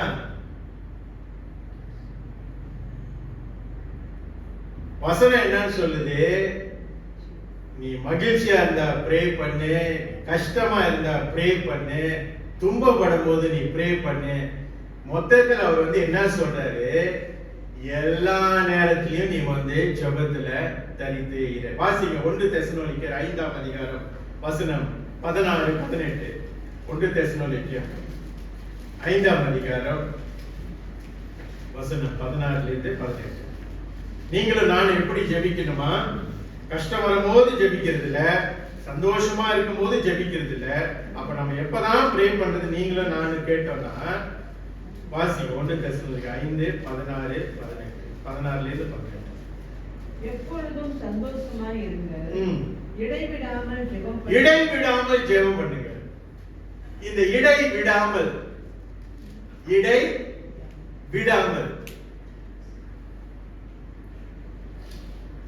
அந்த கேப் வந்து இன்னைக்கு நம்ம செட்டிங் பண்ணிக்கணும். இடை விடாமல் அப்படின்னா மார்னிங், ஆஃப்டர்நூன், நைட் நம்ம செட் பண்ணது. இடை விடாமல் என்னன்னா கண்டினியூஸா. அப்படின்னா என்னது? நீங்களும் நானும் ஜெபித்து கொண்டே இருக்கணும். இப்ப கூட நீங்க ஜெபித்து கொண்டே இருக்கணும் உள்ளத்துல. ஆண்டவரே இந்த வார்த்தை என்னோட பேசணும். ஜெபிக்கணும், ஜெபித்து கொண்டே இருக்கணும். கடவுள்கிட்ட அப்படியே கடவுள், அதாவது கடவுளை சார்ந்து வாழ்றதுன்னா கடவுளுடைய இந்த என்ன சொல்லுவாங்க, அவருடைய மார்பில சார்ந்து அவரோட கரத்துல அப்படியே படுத்துக்கொண்டு அப்படியே எத்தனை நேரமும். சில பிள்ளைகளை பாத்தீங்கன்னா வீட்டு வேலை செய்ய மாட்டாங்க. நீங்க எல்லாம் செய்யறீங்க எனக்கு தெரியும். அப்படியே அம்மா மடியிலே படுத்துருக்கும். குறிப்பா குழந்தைகள் நான் சொல்றேன், பார்த்திருக்கிறீங்களா? அப்படி நீங்க வந்து பார்க்கணும். கடவுளுடைய சன்னிதானத்துல நீங்களும் நானும் அப்படியே. அப்படின்னா நீங்க வீட்டுக்கு போயிட்டு துணிமணி எல்லாம் எடுத்துட்டு வந்து சர்ச்ல எல்லாரும் அப்படியே படுத்து அப்படியே கடவுள் சன்னிதானத்தை. நான் அதை சொல்லல, என்ன சொல்ல வரேன்? நம்மளோட வாழ்க்கையில, நம்மளோட வேலையில, நம்ம வேலைக்கு போறோம், படிக்க போறோம், காரியங்களை செய்யணும். ஆனா எல்லா நேரமும் அந்த கம்யூனிகேஷன் நம்ம வந்து கடவுளோட வச்சு கொண்டே இருக்கோம். அப்ப இன்னைக்கு தேவ பிள்ளைகளுக்கு எப்ப ஜெபிக்கணும் அப்படின்ற அந்த கேள்விக்கு பதிலே இல்லை. நீங்களும் நானும் இடைவிடாமல் ஜெபிக்கணும். யோபு பாருங்க, அவருடைய ஜெப வாழ்க்கை அப்படி இருந்தும் வேதத்துல நம்ம வந்து வாசிக்கும் போது தானியேல் ஜெபிக்கின்ற ஒரு மனுஷன். அவரோட வாழ்க்கையில வர துன்பம் மாதிரி உங்களுக்கு எனக்கு வருதா? யோபுக்கு வந்த மாதிரி வருதா? அப்ப இன்னைக்கு நீங்களும் நானும் ஜெபிக்காம இருந்தோம்னா, ஒரு நாளைக்கு இத்தனை மணி நேரம் நம்ம வந்து ஜெபிக்காம, இத்தனை நேரத்தை எடுத்து நம்ம வந்து ஜெபிக்காம இருந்தோம்னா எப்படிங்க உங்களுக்கும் எனக்கும் கடவுளுக்கும் அந்த இருக்கக்கூடிய அந்த உறவு வந்து அந்த கம்யூனிகேஷன் வந்து பலப்படும். இன்னைக்கு நம்மளுடைய ஜெப வாழ்க்கை வந்து நம்ம மெய்யாகவே நம்ம வந்து கேட்கணும். அது சும்மா ஒரு கம்யூனிகேஷனா இல்ல அந்த ஜெபத்துல ஒரு விசுவாசம் வந்து இருக்கு. ரொம்ப ரொம்ப முக்கியம். அது வந்து நம்ம இன்னைக்கு ரொம்ப ஆழமா படிக்க முடியாது. ஏன்னா இதை குறித்து நாம் பேசணும்னா இது இன்னும் 1 வருஷம் பேசலாம். இந்த 5ஆம் அதிகாரத்தை இன்னும் 1 வருஷம் பேசலாம். இந்த ஜெப வாழ்க்கையில என்ன நான் வந்து சொல்ல வரேன், சில பேர் வந்து நம்ம வந்து நினைக்க கூடாது இவங்க ஜெபிக்காதனாலதான் இவங்க வாழ்க்கையில இவ்வளவு பிரச்சனை, இவங்க ஜெபிக்கிறனாலதான் இவங்க நல்லா இருக்கிறாங்க. உண்மைதான், நம்ம ஜெபிக்கும் போது கடவுள் நம்மளோட இடைப்படுறாரு. ஆனா அந்த ஒரு முடிவுக்கு நீங்களும் நானும் வந்துடக்கூடாது. இந்த குடும்பம் வந்து இன்னைக்கு ஜெபிக்கிறது இல்லை போல இருக்கு, அதனாலதான் இவ்வளவு பெரிய பிரச்சனை, அப்படிலாம் நம்ம வந்து முடிவுக்கு வந்துடக்கூடாது. நீங்களும் நானும் ஜெபத்தை குறித்தான அந்த புரிந்துணர்வு உங்களுக்கு எனக்கு முதலாவது இருக்கு. ஜெபம் என்று சொல்லும் பொழுது நீங்களும் நானும் தேவனோடு உறவாடுகின்ற ஒரு காரியம். இன்னொரு காரியம் என்னன்னா, மத்த மதஸ்தார் மாதிரி நம்ம வந்து ஒரு நேரத்துக்காக ஒரு இடத்துக்காக நம்ம வெயிட் பண்ணி இங்கதான் ஜெபிக்கணும், இப்பதான் நம்ம வந்து ஜெபிக்கணும் அப்படின்னு நம்மளுக்கு வந்து அப்படிப்பட்ட ஒரு கட்டளை இல்லை. நம்ம எங்க வேணாலும் ஜெபிக்கலாம். இல்ல, நான் பல முறை பிரயாணம் பண்ணும் போதெல்லாம் ஜெபித்து கொண்டு நான் போயிருக்கிறேன். பல முறை நான் சொல்றேன், என்னுடைய பிரசங்கம் நானே பிரசங்கம் பண்ணி கேட்பது எப்ப தெரியுங்களா, மோட்டர் ஓட்டிக்கிட்டே நானே பிரசங்கம் பண்ணிக்கிட்டே போயிட்டு இருக்கேன். அப்ப நம்மளுக்கு வந்து இடம் ஏவல் பொருள் அதெல்லாம் ஒண்ணும் இல்லை, இங்கதான் நான் ஜெபிக்கணும். உண்மைதான், வசனம் சொல்லுது, ஆண்டவர் சொல்றாரு உங்க அறையை கொண்டு பூட்டி உள்ள நீங்க வந்து ஜெபிங்க. அது வந்து என்ன அர்த்தத்துல சொல்றேன்னா, நீங்க ஜெபிக்கும் பொழுது உங்களுக்கும் தேவனுக்குள்ள இருக்க ரகசியம் பேசுவது ரொம்ப அது வந்து என்ன, அவர் வந்து பரிசுத்த விதமா அவர் வந்து சொல்றாரு. என்ன சொல்றாரு, ஒரு எந்த ஒரு இடையூறு இல்லாம உங்களுக்கும் தேவனுக்கும் அந்த கம்யூனிகேஷன் வந்து வெரி வெரி சீக்ரெட் அப்படின்னு அந்த அர்த்தத்துல வந்து சொல்றாரு. ஆனா இன்னைக்கு நம்மளோட வாழ்க்கையில இந்த ஜெப வாழ்க்கை நீங்களும் நானும் கொஞ்சம் ஏறெடுத்து பார்க்கும் பொழுது நம்ம மெய்யாகவே யோசிக்க வேண்டிய காரியம். இன்னைக்கு நம்மளோட ஜெபம் வந்து எப்படிப்பட்ட ஜெபமா இருக்கு? அவசர ஜெபம் இல்ல. பிள்ளைகள், வாலிப பிள்ளைகள், அவங்கள பார்த்து நான் சொல்றேன், இன்னைக்கு உங்களுடைய ஜெப அந்த பிரேய விதம் வந்து எப்படி இருக்கு? இன்னைக்கு நம்ம பிள்ளைங்களுக்கு ஜெபத்தை சொல்லி கொடுக்கும் போது எப்படி சொல்லி கொடுக்கணும்? அதை தவிர நானும் தான் செஞ்சிருக்கிறேன் சின்ன பிள்ளையில. ஓகே, நம்ம பிள்ளைங்களுக்கு ஜெபம் ஒரு மீல்ஸ் ஒரு சாப்பாட்டுக்கு நீ ஜெபின்னு எப்படி சொல்லி கொடுக்குறோம்? ஆண்டவரே, lord thank you for the food, Jesus name pray, amen. சில பேர் வந்து ஜெபிக்கும் பொழுது இந்த ஜீசஸ் நேம் ஐ ப்ரே, அது அந்த கடைசி வரும் பொழுது அது அப்படியே மறைஞ்சிருது. இயேசுவின் நாமத்தில் நான் ஜெபிக்கிறேன், அது வந்து என்னைக்கு நான் வந்து சத்தமா சொல்லணும். ஏன்னா நீங்களும் நானும் ஜெபிக்கும் போது பிசாசான பக்கத்திலே இருக்கிறோம். அவனுடைய எண்டிங் எப்படி இருக்குன்னு பார்க்கறான். என்னைக்குமே யாரு பேரை சொல்லி முடிக்கிறான்னு அவன் பார்க்கறான், காத்து கொண்டு இருக்கிறான். நீங்களும் நாங்களும் இல்ல, நம்மளோட ஜெபம் பல நேரத்தில் அப்படிதான் இருக்கு. யோசிச்சு பாருங்க, நல்லா சத்தமா ப்ரே பண்ணுவோம், கடைசி முடிக்க பேசினா ரொம்ப ஜாக்கிரதையா நம்ம வந்து. அப்ப இந்த பிரேயரை குறித்து நீங்களும் நானும் அதிகமா நம்ம வந்து புரிஞ்சுக்கணும். இது அந்த இன்டர்மெசி என்று நான் சொல்லும் பொழுது ஒரு காதலன் ஒரு காதலி இடத்துல எப்படி பேசுவோம், எவ்வளவு அன்பா பேசுவோம், எவ்வளவு எதிர்பார்ப்போடு பேசுவோம். ஓகே, சோ அந்த ஒரு நோக்கத்துல நீங்களும் நானும் ஜெபிக்கணும். எப்பெல்லாம் ஜெபிக்கணும் கேட்கும் பொழுது இடைவிடாமல் நீங்களும் நானும் ஜெபிக்க வேண்டும். இரண்டாவது காரியம்,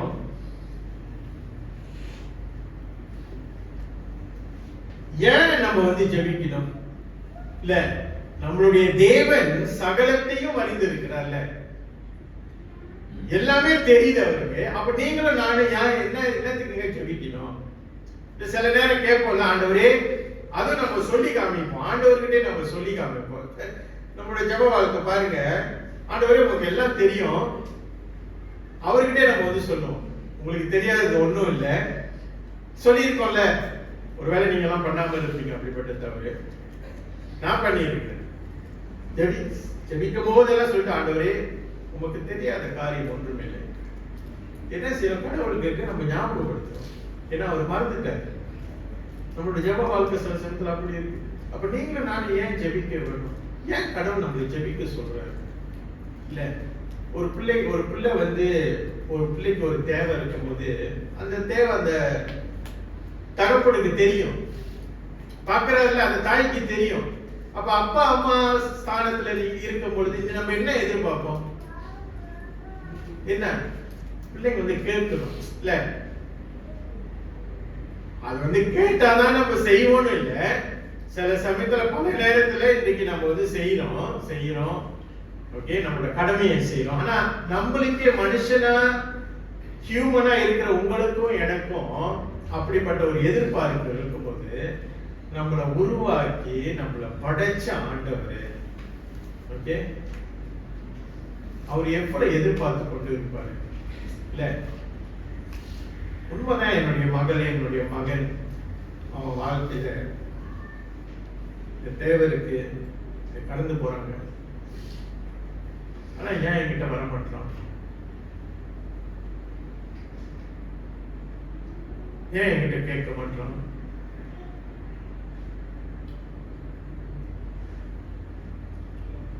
ஏன்னா பல நேரத்தில் நம்ம கேட்காமலே கடவுள் நம்மளுக்கு செய்யற. நீ என்கிட்ட கேட்கல, அதனால நான் உனக்கு செய்ய போறது இல்லைன்னு ஆண்டவர்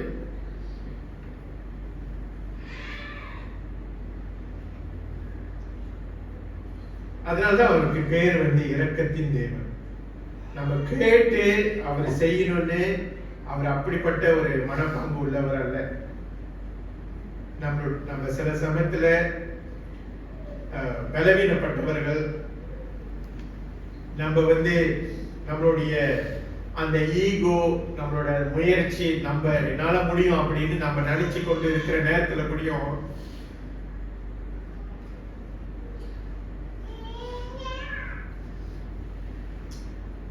கடவுள் நமக்கு நம்ம பல நேரத்தில் ஜெபிக்காமலே நம்மளுடைய வாழ்க்கையை ஆசீர்வதிக்கிறார்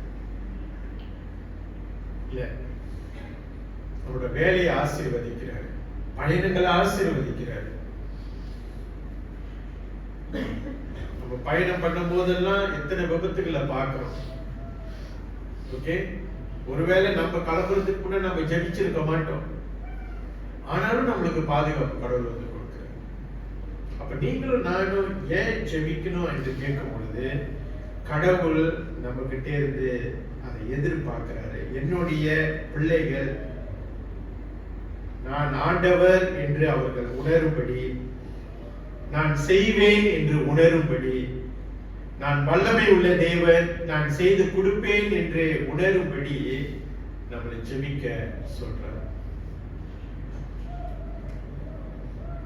இன்னொரு காரியம், நம்ம ஏன் ஜெபிக்கணும்னா, நம்ம வந்து மறந்துடக்கூடாது, நம்மளுடைய விண்ணப்பங்கள் பிதாவினிடத்தில் நேரடியாக போக முடியாது. Only through Jesus.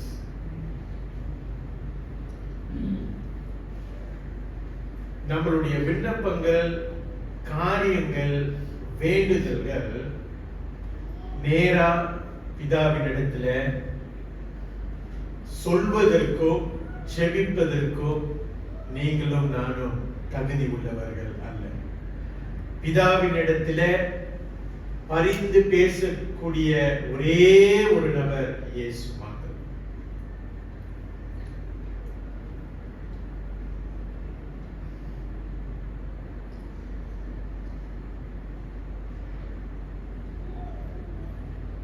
ஆனா பல நேரத்துல நம்ம ஜெபிக்காத போது முடியும்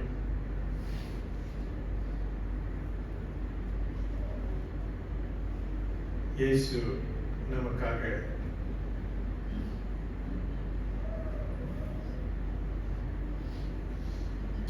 பிதாவினிடத்துல பரிந்து பேசிக்கொண்டுதான் இருக்கிறேன்.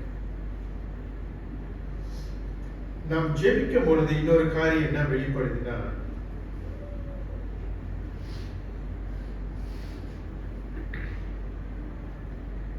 தேவன் என்னுடைய வாழ்க்கையை அவர் மாத்திரம் கண்ட்ரோல் பண்றார். இந்த வாழ்க்கை குறித்து, இந்த வாழ்க்கை மேல உங்களுக்கும் எனக்கும் அதிகாரம் இல்லை. என் வாழ்க்கையில நான் எடுக்கக்கூடிய முடிவுகள்ல எனக்கு அதிகாரம் இல்லை அப்படி என்று சொல்றதுதான் ஜெபிக்கிறது. நம்மளோட ஜெப வாழ்க்கையை நீங்களும் நானும் பார்த்தோம்னா, நம்ம ஜெபிக்கும் போது நீங்க ஒரு காரியத்தை பாருங்க. இப்போ உதாரணத்துக்கு நான் நாளைக்கு ஒரு காரியம் இருக்கு எனக்கு. நான் ஆண்டவர்கிட்ட எப்படியா ஜெபிக்கிறேன், ஆண்டவரே நாளைக்கு இந்த காரியமா நான் போறேன், ஒரு சித்த பிரகாரம் நீங்க வந்து நடத்துங்க அப்படின்னு நான் சொல்லி ஜெபிக்கிறேன். அந்த வார்த்தையில பாருங்க, அந்த முடிவு எனக்கு தெரியல.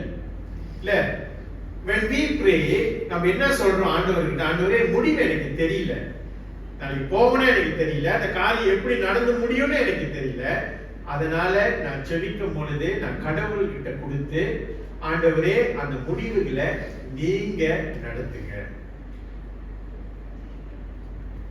அதுதான் ஜெபம் என்றது நம்ம வந்து சொல்றோம். கடவுளை சார்ந்து காரியங்களை சொல்வது.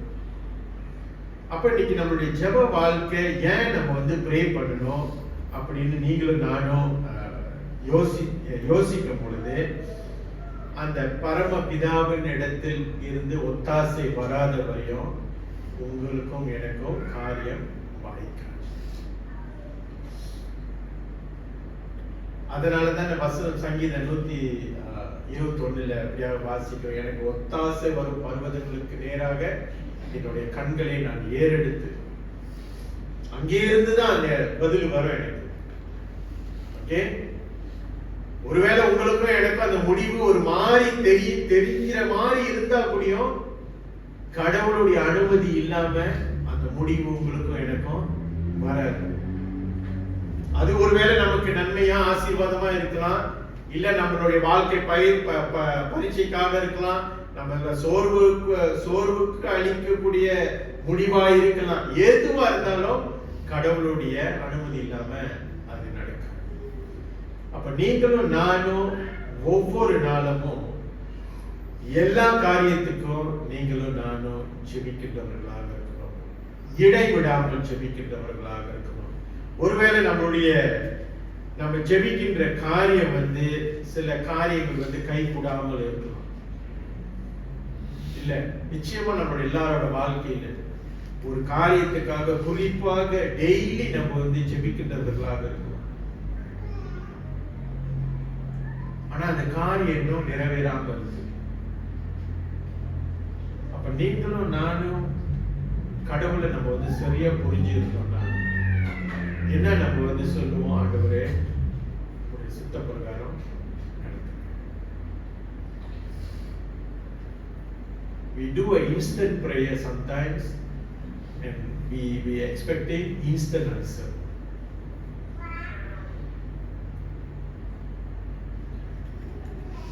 எப்பொழுதும் நம்ம வந்து ஜெபிக்கின்றவர்களாக இருக்கணும். இரண்டாவது என்ன பார்த்தோம்னா 15-16 வாசிக்கமா, அந்த 5ஆம் அதிகாரம் 15-16.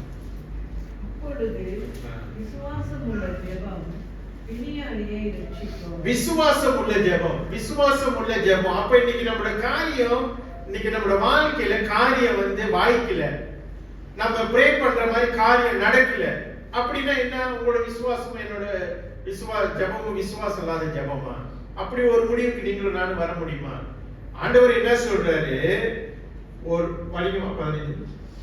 அப்பொழுது விசுவாசம் உள்ள ஜெபம் பிணியாளியை ரட்சிக்கும். பிணியாளியை ரட்சிக்கும். பிணியாளியை ரட்சிக்கும்னா ஒருத்தனை காப்பாற்றும். என்ன சொல்ல வருது? அந்த ஜெபத்தினுடைய வல்லமையை வந்து பேசுது. நீங்களும் நானும் ஜெபத்தை குறித்து ரொம்ப சர்வசாதாரணமா நினைச்சுக்க கூடாது. ஜெபத்துக்கு அவ்வளவு வல்லமை இருக்குது.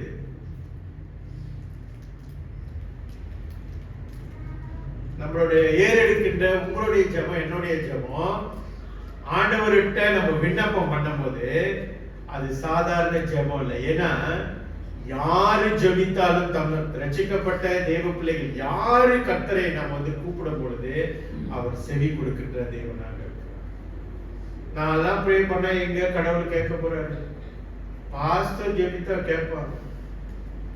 இல்லங்க, உங்களோட கவலைக்கு, உங்களோட வியாதிக்கு நீங்க தான் ஜெபிக்கணும். உங்கள்ட்ட இருந்தா கடவுள் அந்த விண்ணப்பத்தை எதிர்பார்க்கிறார். உண்மைதான். தேவ தாசர்களே நம்ம நாடுவது அதெல்லாம் நல்லதுதான், உண்மைதான்.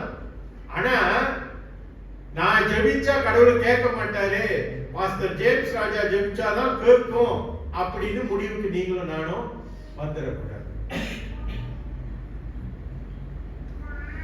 அவரும் தேவ பிள்ளைதான், நீங்களும் தேவ பிள்ளைதான். அவரும் பாவி, நீங்களும் பாவி தான். நம்ம இடைவிடாமல் உருக்கமாய் விசுவாசத்தோடு நீங்களும் நானும் ஜெபிக்கும் பொழுது கடவுள் என்ன சொல்றாரு? 15ல பிணியாளியை ரட்சிக்கிறார் போட்டிருக்கு. அப்புறம் வாசிக்கணும். கர்த்தர் அவனை எழுப்புவார். அவன் பாவம் செய்தவனானால் அது அவனுக்கு மன்னிக்கப்படும். அவன் பாவத்துல ஜீவித்துக் கொண்டு இருந்தான்னா நீங்களும் நானும் செபிக்கும் பொழுது கடவுள் என்ன சொல்றாரு? அவனோட பாவம் மன்னிக்கப்படும். பிறகு என்ன சொல்றாரு? நான் அவனை எழுப்புவேன், அவனை நான் உயர்த்துவேன். பாவத்தை மன்னிக்கவும், ஒரு மனுஷனுடைய வாழ்க்கையை உயர்த்தவும், ஆசீர்வதிக்கவும் இன்றைக்கு அந்த சாதாரண நான் சொல்லுகின்ற அந்த ஜபத்திலேயே இருக்கு. அப்ப இன்னைக்கு இப்படியெல்லாம் வல்லமை செய்யக்கூடிய ஆண்டவர் நமக்கு ஒருத்தர் இருக்கிறார்னு தெரிஞ்சும் இன்னைக்கு பல நேரம் நம்ம ஜெபம் பண்றது அதுதான் மேட்ரே. அதுதான்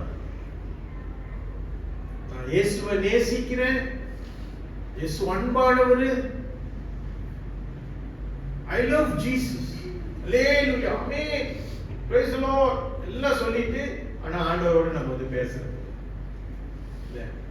சோ இன்னைக்கு நம்மளோட ஜெப வாழ்க்கை எப்படி இருக்கு? இன்னொரு காரியம், நம்ம ஜெபிக்கும் போது ஏன் நம்ம ஜெபிக்கணும்னா, இது எத்தனை பேர் நீங்க நிச்சயமா நம்ம எல்லாரும் நம்மளோட வாழ்க்கையில இந்த அனுபவத்துக்குள்ள வந்திருப்போம். நம்ம ஒரு காரியத்தை கடந்து போகும், ஒரு சூழ்நிலை நீங்களும் நானும் கடந்து போகும் பொழுது அந்த நேரத்துல நீங்களும் நானும் ஜெபிக்கும் பொழுது ஒரு நேரம் எடுத்து நீங்களும் நானும் ஜெபித்த பிறகு நம்ம வாழ்க்கையில நம்ம உள்ளத்துல ஒரு சமாதானம் வரும். பார்த்திருக்கீங்களா? இந்த வேர்ல்ட் ஹெல்த் இந்த என்ன சொல்லுவாங்க, இந்த ஹெல்த் இதுல பார்க்கும்போது ஒருவனுக்கு தன்னோட மனசுல இருக்கக்கூடிய பாரங்களை இன்னொரு இடத்துல அவன் ஷேர் பண்ணும்போது, ஷேரிங் டு சம்வன், அதை ஷேர் பண்ண பிறகு அந்த பாதிக்கப்பட்டவனுடைய உள்ளம் அவனோட என்சைட்டி, அவனோட சிந்தனை எல்லாமே பார்க்கிறோம் ஒரு லெவல் கூல் டவுனா அவன் பார்க்கிறோம். நிச்சயமா நம்மளோட வாழ்க்கையில நம்ம எல்லாரும் கடந்து வந்துடும் இல்ல. நம்ம கடந்து போற காரியம் யார்கிட்டயாவது நம்ம ஷேர் பண்ணி பிறகு அது பாருங்க, அந்த காரியம் நமக்கு ஒரு சமாதானத்தை கொடுக்கும். அதே போலதான் ஜெபம். நம்ம கடவுள் மனுஷங்கிட்டே நம்மளுக்கு ஒரு சமாதானம் வருதுன்னா, நீங்க ஒரு டாக்டரை பார்க்க போறோம், டாக்டரை பார்த்து என்னோட பலவீனம் சொல்றேன், வியாதி எல்லாம் சொல்றேன், அப்புறம் டாக்டர் எல்லாம் ஆலோசனை எல்லாம் கொடுத்து இப்படி இப்படி இப்படி செய்யலாம் அப்படின்னு ஒரு சமாதானம் வருது இல்ல நமக்கு. இல்ல ஒரு டாக்டர் போய் பார்த்துட்டு டாக்டர் சொல்றாரு உனக்கு இந்த சீக்கு இருக்கு, இது இதெல்லாம் செஞ்சுட்டு அப்புறம் வீட்டுக்கு ஒரு சமாதானம் இருக்குல்ல. இல்ல இன்னும் அதிகரிக்குமா நமக்கு? இல்ல இல்ல, டாக்டருக்கு அதுதானே பார்க்க போறோம், ஒரு தீர்வு காணதானே நம்ம டாக்டரை பார்க்க போறோம். நம்மளோட நோய்க்கு ஒரு விடுதலை காலம் வரணும், ஒரு விடுதலை கிடைக்கணும் தானே டாக்டர் பார்க்க போறோம். அதே மாதிரிதான் இன்னைக்கு நம்மளோட வாழ்க்கையில எல்லா காரியமும் எல்லா சூழ்நிலைகளுக்கும் நம்மளுக்கு தீர்வு வேணும்னா அது ஒரே வழி ஜெபம். It's only way. அங்க எஸ்எஸ் பண்றதுக்கு ஒரே வழி, நோ குறுக்கு வழி. குறுக்கு வழியே இல்லை. அப்ப உங்களோட வாழ்க்கையில, என்னோட வாழ்க்கையில இந்த ஜெப வாழ்க்கை, குறிப்பாக இந்த விசுவாசத்தோடு ஜெபிப்பது, அந்த நம்பிக்கையோட இயேசு செய்வார்.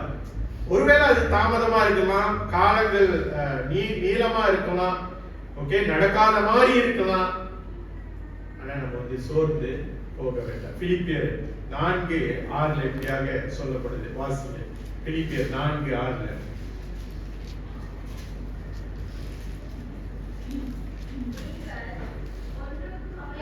ஒன்றுக்கும் கவலைப்பட வேண்டாம். அது கொஞ்சம் கஷ்டம் தான். இன்னைக்கு பிள்ளை பிறந்தா கவலை வருது, கல்யாணம் வரும்போது கவலை வருது, பிறந்த நாள் வரும்போது கவலை வருது, நாளைக்கு திங்கக்கிழமை வேலைக்கு போகணும் கவலை வருது. தேவையில்லாம நீங்க வந்து நம்ம வந்து கவலைப்பட்டு இருக்கோம் வாழ்க்கையில. ஒண்ணுக்கும் பயப்பட, ஒண்ணுக்கும் கவலைப்படாம இருக்குன்னு வசனம் சொல்லுது. சொல்லிட்டு வாசிமா.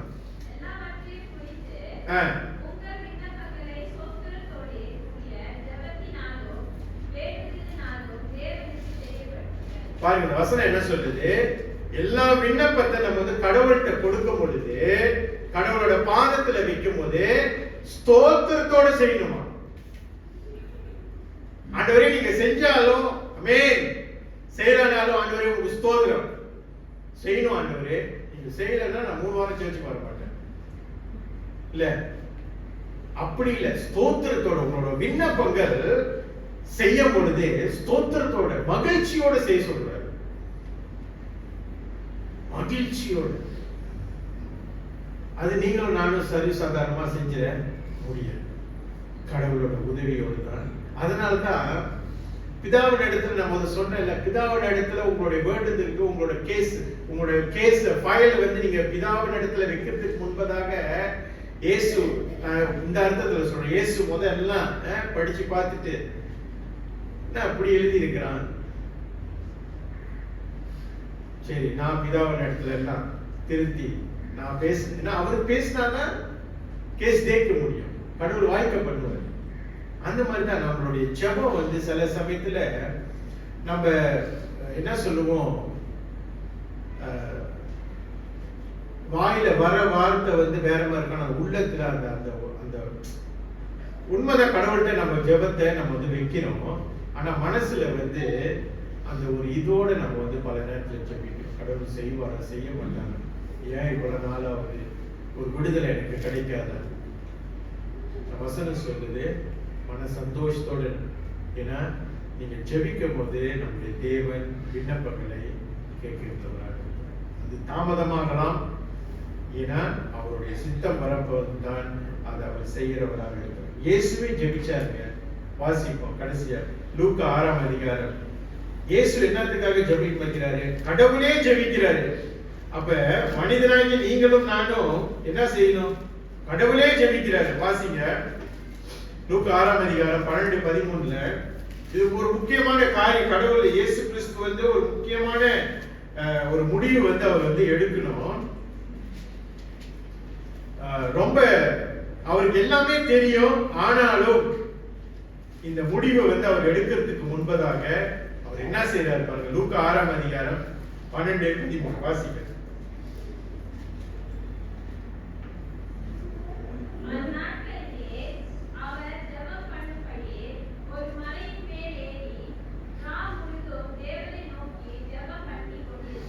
ஒரு நைட் ஃபுல்லா இயேசு ஜெபிக்கிறாரு. இந்த சீஷர்கள்லாம் எல்லாம் அவர் வந்து இது பண்ணி கூடிய போறாங்க, படிக்கிறாங்க. இப்ப என்ன, அவர் முக்கியமான ஒரு நேரத்துக்கு வந்து வந்துட்டார். 12 சீஷரை என்ன பண்ணணும்? தெரிவு செய்யணும். சும்மா அவர் வந்து பார்த்துட்டு ஓகே வா வா அப்படிலாம் இல்லை. ஒரு ராம் முழுதும் மலை மேல ஏறி இயேசுவே ஜெபிக்கிறாருங்க. பிதாவின் இடத்துல தரிசனத்தை கேட்கிறாரு, கிருபையை கேட்கிறாரு, கடவுளே ஜெபிக்கிறாரு. கேட்டுட்டு வாசிமா தொடர்ந்து.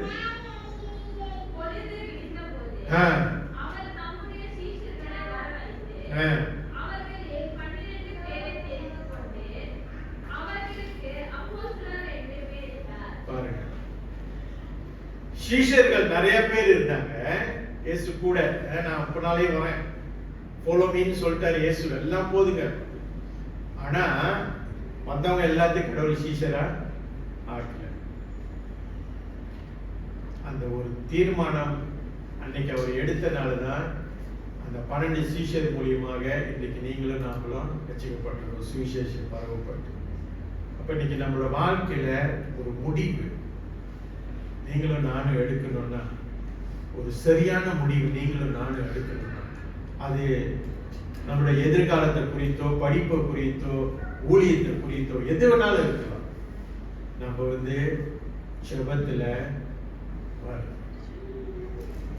செபத்துல நீங்களும் நானும் இஸ் தி ஒன்லி வே தேவனுடைய சித்தத்தை நம்ம புரிஞ்சு கொள்வோம். அதனால பிரியமானவர்களே, இன்னைக்கு நம்மளுடைய ஜெப வாழ்க்கை எப்படி இருக்குது?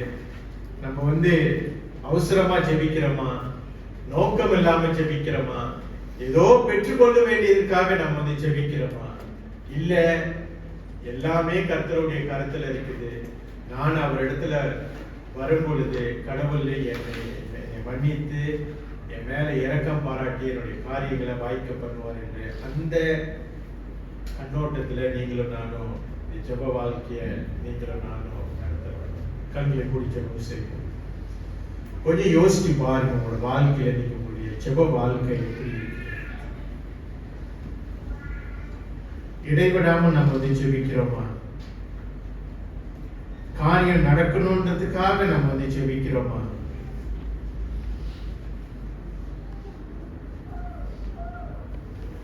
இன்னைக்கு இந்த ஜெப வாழ்க்கை மூலியமாக நமக்கும் கடவுளுக்கும் இருக்கக்கூடிய அந்த உறவு எப்படி இருக்குது? நேசமா இருக்குதா? பாசமா இருக்குதா? விருப்பமா இருக்குதா? இல்ல கடைசியா எப்ப நம்ம ஜெபிச்சோம், கடவுளோடு நேரம் செலவு பண்ணோம்,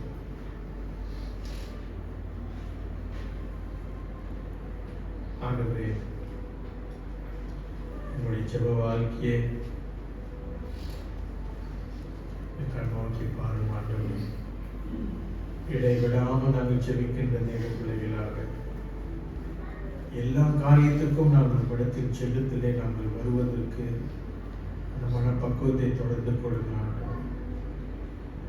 எங்க பிள்ளைகளுக்கு கத்துத்தாரும், பேர பிள்ளைகளுக்கு கத்துத்தாரும். ஜெபத்துல வல்லமை இருக்கு, ஜெபத்துக்கு ஜெயம் உண்டு என்று நாங்கள் சொல்லுகின்ற மாத்திரம் இல்லாமல் அதனுடைய வாழ்க்கையில விசுவாசித்த ஆண்டவரே, இந்த விசுவாசமான ஜெபத்தை நாங்கள் ஏறெடுக்க நீர் எங்களுக்கு கிருபை பாராட்டும். தொடர்ந்து எங்களுக்கு மன்னியுமாக இயேசுவின் நாமத்தில் ஜெபிக்கிறோம் பிதாவே. ஆமென். இறுதி பாடலுக்கு நாம் கடந்து செல்வோம்.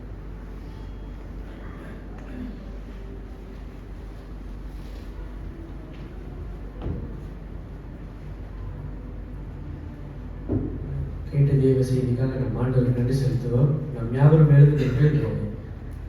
இந்த இறுதி பாடலை பாடுவோம். ஜெபத்தை கேட்கும் எங்கள் தேவா.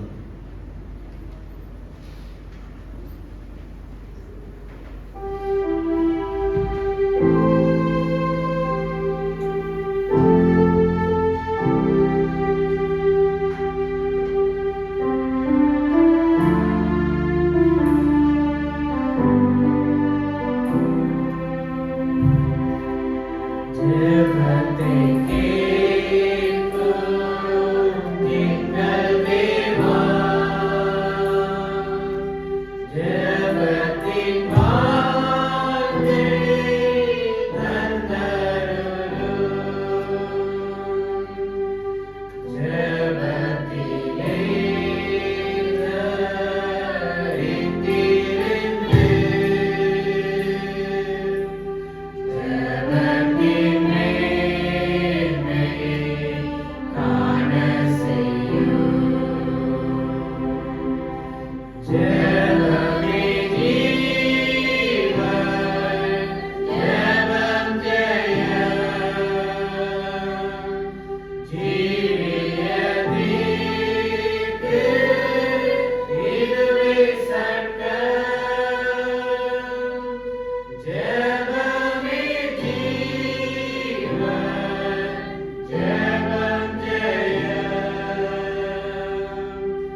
ஜெபமே ஜீவன், ஜெபமே ஜெயம். தொடர்ந்து ஆண்டவரே எங்களுடைய ஜெப வாழ்க்கையை நாங்கள் சீர்தூக்கி பார்க்க எல்லா விண்ணப்பங்களையும் கர்த்தருக்கு நாங்கள் ஏறெடுக்கும் போது ஸ்தோத்திர வழிகளோடு நாங்கள் ஏறெடுக்க தேவன் செய்வீர் என்ற அந்த நம்பிக்கை, இந்த விசுவாசத்தை தொடர்ந்து நீர் எங்களுக்கு உறுதிப்படுத்த ஆண்டவரே. நீர் செய்யும் பொழுது காரியங்களை சிறப்பாக நேர்த்தியாக உம்முடைய மகிமைக்காக நீர் செய்கின்ற தேவனாக இருக்கிறேன். அதுவரை நாங்கள் ஜெபத்திலே காத்திருக்க கிருபை பாராட்டும். வழி நடத்தும் ஆசீர்வதி இயேசுவின் நாமத்தில் ஜெபிக்கிறோம் பிதாவே. ஆமென். என் ஆத்துமாவே கர்த்தரை ஸ்தோத்திரி, என் முழு உள்ளமே பரிசுத்த நாமத்தை ஸ்தோத்திரி. என் ஆத்துமாவே கர்த்தரை ஸ்தோத்திரி, கர்த்தர் செய்த சகல உபகாரங்களையும்